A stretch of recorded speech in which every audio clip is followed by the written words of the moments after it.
India में अक़लियतों के साथ जो सलूक हो रहा है वो सारी दुनिया देख रही है। कश्मीर में क्या हो रहा है, कितने साल गुजर गए हैं।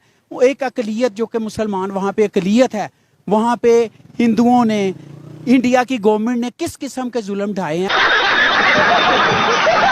आज से नहीं ढाए, अरसे से ढा रहे हैं। इसी तरह खालिस्तान की तहरीक जब चली, जर्नैल सिंह भिंडरांवाला के दौर से चली, उस वक़्त भी उन्होंने उसको सनब करने की, दबाने की कोशिश की, लेकिन वो दब नहीं सकी और ना दबेगी। चल झूठा। आपका नाम? अजहर अली राना। क्या करते हैं? मैं एडवोकेट हूँ। ठीक है। जिस टॉपिक पे वीडियो रिकॉर्ड कर रहे हैं वो ये है खालिस्तान मूवमेंट के बारे में। आपको पता ही होगा, जो इंडिया में कभी सर उठाती है, कभी फिर डाउन हो जाती है। उसी हवाले से जो इंडिया साइड पंजाब है, उनके सीएम भगवत मान ने ये स्टेटमेंट दी है कि पाकिस्तान फंडिंग कर रहा है खालिस्तान मूवमेंट को। इसके ऊपर क्या कहना चाहेंगे एज ए पाकिस्तानी एडवोकेट? ये सरासर झूठ और बहतान है और इल्ज़ाम तराशी है। असल में इंडिया की पॉलिसी शुरू दिन से यही रही है कि पाकिस्तान को डिस्टेब्लिश किया जाए, पाकिस्तान को कमज़ोर किया जाए, इसकी मईशत को कमज़ोर किया जाए। हमारा खालिस्तान के साथ फंडिंग करने का कोई ना कोई मामला है और ना रहा है, ना आइंदा होगा कभी ऐसा। असल बात यह है कि चूँकि खालिस्तान में बसने वाले सिख अपनी आज़ादी की आज खुद तहरीक चला रहे हैं, उनको ना किसी के फंड की ज़रूरत नहीं है। वो पूरी दुनिया में, उन्होंने कनाडा में, फ्रांस में इस सिलसिले में बाकायदा रेफरेंडम कराए हैं, जिसमें किसी भी मुल्क का कोई भी नुमाइंदा शरीक नहीं हुआ। उसमें खालिस्तान सिख ही शरीक हुए हैं और उन्होंने, सिखों ने अपने मुल्क की आज़ादी के लिए, वो आज़ादी उन्होंने क्यों चाही? वो आज़ादी इसलिए चाही कि इंडिया में अक़लियतों के साथ जो सलूक हो रहा है वो सारी दुनिया देख रही है। कश्मीर में क्या हो रहा है, कितने साल गुजर गए हैं। वो एक अक़लियत जो कि मुसलमान, वहाँ पे अक़लियत है, वहाँ पे हिंदुओं ने, इंडिया की गवर्नमेंट ने किस किस्म के जुल्म। चल झूठा। हिंदू सिख ईसाई जो ना ईमानदार है, हम मुसलमान इतने ईमानदार नहीं है। ढाए हैं, आज से नहीं ढाए, अरसे से ढा रहे हैं। इसी तरह खालिस्तान की तहरीक जब चली, जर्नैल सिंह भिंडरांवाला के दौर से चली, उस वक़्त भी उन्होंने उसको सनब करने की, दबाने की कोशिश की, लेकिन वो दब नहीं सकी और ना दबेगी। ये उनकी अपनी तहरीक है, इसमें दुनिया के किसी मुल्क के किसी बंदे का कोई ताल्लुक ना वास्ता है। उनकी अपनी तहरीक है और ये तहरीक उन्होंने अपने जोर से, अपने ताकत से कामयाब करवानी है। दो चीज़ें हैं, दो सवाल हैं। एक तो आपने जो बात की है कि इंडिया की हमेशा कोशिश रही है कि पाकिस्तान को डिस्टेबलाइज किया जाए, पाकिस्तान में कोई ना कोई इशू क्रिएट किया जाए, उसके ऊपर बात करूंगा। पहला सवाल जो मैं करने वाला हूँ वो ये है कि ऐसी मूवमेंट्स चलती क्यों हैं एज ए मतलब पाकिस्तान के सिटीजन या एज ए एजुकेटेड पर्सन? आप क्या कहना? मैं बताता हूँ, वो मूवमेंट इसलिए चल रही है कि मैं उसकी नहीं, ओवरऑल, चाहे पंजाब में, चले ओवरऑल भी मैं बात करूंगा। पहले मैं उसको लिंक अप करूंगा कि पाकिस्तान के साथ लिंक अप इसलिए किया जा रहा है कि चूंकि पंजाब में बोली जाने वाली ज़बान जो कि सिखों की ज़बान है वो भी पंजाबी है। हम जो पंजाब में रहते हैं हमारी भी ज़बान पंजाबी है। ज़बान के हवाले से हमारा एक लिंक मौजूद है और वो रहना है, वो ज़िंदगी भर रहना है। इस लिंक की वजह से इंडिया वाले, उनकी गवर्नमेंट, और वो ये समझते हैं कि शायद पाकिस्तान का इसमें कोई हाथ है, पाकिस्तान का इसमें कोई मामला है, जबकि कतन ऐसी कोई बात नहीं। अच्छा, हमको सिखा दिया है। और कहीं ऐसा ना हो कि वो जो थोड़ा सा दूर है मामला वो ज्यादा करीब आ जाए अगर इंडिया ने इस तरह की कोई हरकत की। अब आपका जो दूसरा सवाल है, वो ऐसी मूवमेंट्स इसलिए चलती हैं कि जब किसी माशी तौर पे किसी को सनब करने की कोशिश की जाए, मजहबी तौर पे किसी को सनब करने की कोशिश की, ज़बान की बुनियाद पर, नस्ल की बुनियाद पर, मईशत की बुनियाद पर किसी को सनब करने की कोशिश की, उसको आज़ादाना तौर पर कारोबार करने की, तालीम हासिल करने की आज़ादी सही तरीके से मुयसर ना हो, जब उसमें रुकावटें डाली जाएंगी तो वो बंदा खुद सोचेगा कि यार मैंने इसके साथ रह के क्या करना है। वो अपनी आज़ादी की तहरीक चलाएगा कि हम क्यों ना इंडिपेंडेंट हो के, दुनिया में छोटे छोटे ममालिक हैं जो इंडिपेंडेंट बहुत आज़ादाना तौर पर और अच्छी ज़िंदगी गुजार रहे हैं। लेकिन फिर यहाँ पे एक सवाल ये भी पैदा होता है, थोड़ा सा तल्ख सवाल है, लेकिन ये सवाल पैदा होता है कि बलोचिस्तान में जो अलहदगी पसंद तहरीक चल रही है, इसके अलावा सिंध के लोग कहते हैं हमें अलहदा सिंधु देश बना दिया जाए, ये गिलगित बल्तिस्तान में कभी आवाज़ें उठती हैं, तो इसका मतलब है पाकिस्तान में नहीं राइट दे रहा? नहीं, उसको उसके साथ, हाँ नहीं, आपका सवाल किसी तौर पर शायद बनता हो, लेकिन ये उनके साथ लिंकअप नहीं हो रहा। अच्छा, हमको सिखा दिया।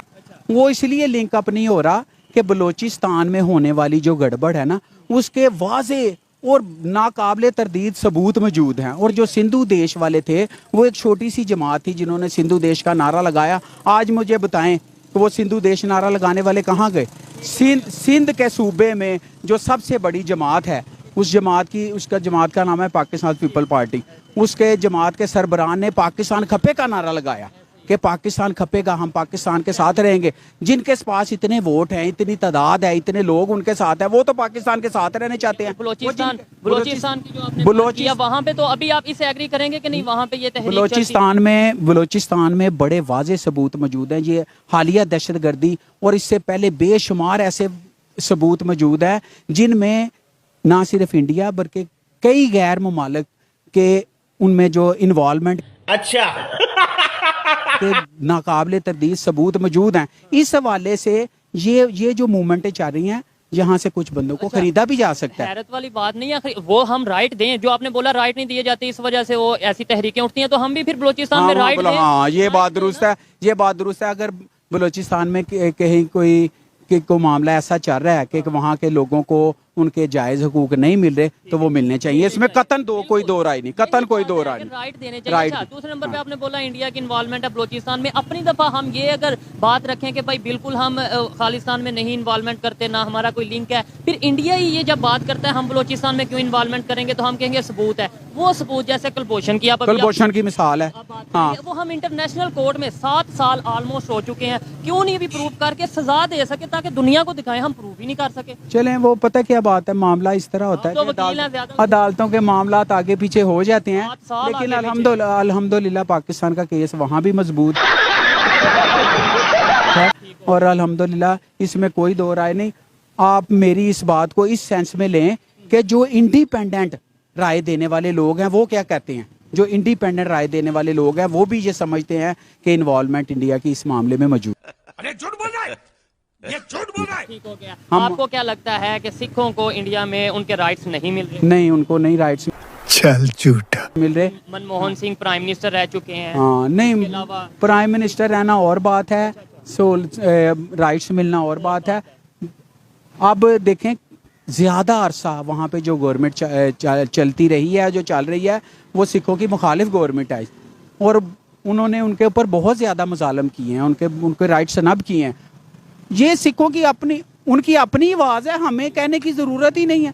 हम तो एक न्यूट्रल के तौर पे जो वो कहते हैं हम समझते हैं, वो बताते हैं, सारी दुनिया में जाके बता रहे हैं। पाकिस्तान में तो नहीं बता रहे, वो तो ऑस्ट्रेलिया। देखें तो 1984 में जब आप देखें वहाँ पे जो हुआ था, इशू हुआ टेंपल में, आप गोल्डन टेंपल का इशू हुआ। इसके अलावा बेनजीर भुट्टो के हवाले से ये कहा जाता है, मोहतरमा बेनजीर भुट्टो के हवाले से, कि उन्होंने कोई लिस्टें भी दी थी कि सिख मूवमेंट जो खालिस्तान की मूवमेंट चल रही है वो पाकिस्तान के साथ हेल्प मांग रहे थे, तो उन्होंने लिस्टें उधर दी थी इंडिया वालों को। ये प्रोपोगंडा है और झूठ पे मबनी बात है, ऐसी कोई बात नहीं है। ना कोई लिस्टें गई हैं, ना कोई ये प्रोपोगंडा, ये कार्रवाई होती है, ये एजेंसियों की कार्रवाइयाँ हैं, ये मामलात इस तरह से चलते रहते हैं। अब पाकिस्तान की बात करते हैं, ये बताएं रिलेशन क्यों नहीं बेहतर हो पा रहे ओवरऑल? सिर्फ इंडिया से नहीं, ईरान से, अफगानिस्तान से, इंडिया से, चाइना से भी अभी रिलेशन थोड़े बहुत डगमगा रहे हैं। क्या वजह कि हम अपना पीसफुल इमेज पूरी दुनिया में क्यों नहीं बना पा रहे? नहीं, पाकिस्तान अपनी भरपूर कोशिश कर